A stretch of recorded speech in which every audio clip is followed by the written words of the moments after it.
ดีทุกคนอยู่กับน้องหน้าไต่มือ15ทุกคนมาดินบุญถาดหลวงโอ้ยเสียงก่อนจะบ่ได้ยินปานใดเนาะเพราะว่าเขากะมาหล่อผ้าหล่อดินบุญถาดหลวงแล้วงบเขากับมีแต่100,000ว่ามื้อนี้เขาสิได้ยังแน่เงิน100,000ไปนำกันไป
เขาสัตว์ปุ่มเปล่า3 ดูก5,000เนาะเขาก็สัตว์ไป7 บาท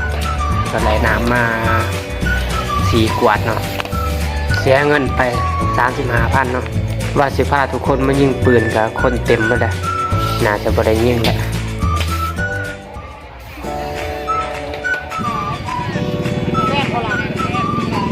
เท่าไรขลับก่อน10,000อ่อนลูกบ่ซื้อให้แม่บอก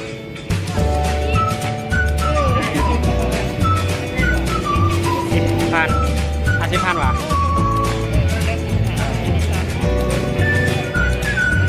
โอ้คุณบังกะน้ำตีนไก่บังกงกวางเทศกาลภาพได้เลย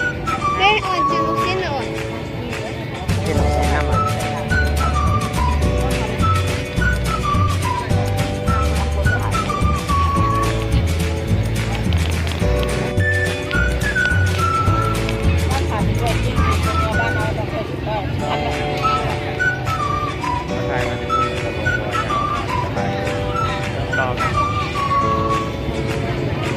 มาเจอเปลี่ยน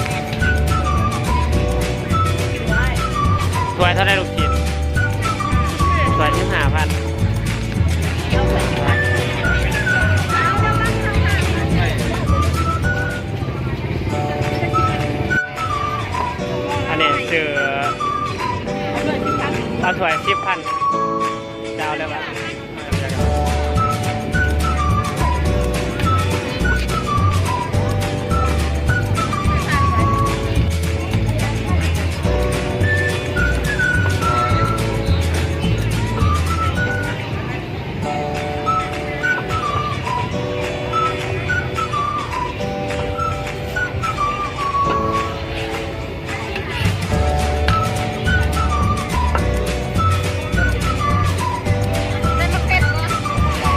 บอใส่เล็กหน่อย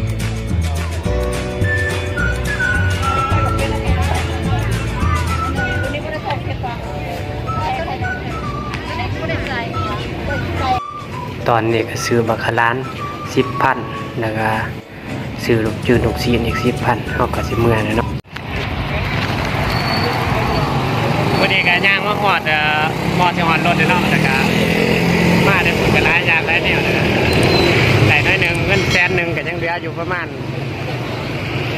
20,000นี่แหละเอาไปคลิปนี้ก็ทุกข้อสำเร็จแล้วบอกกันคลิปนะเอาไป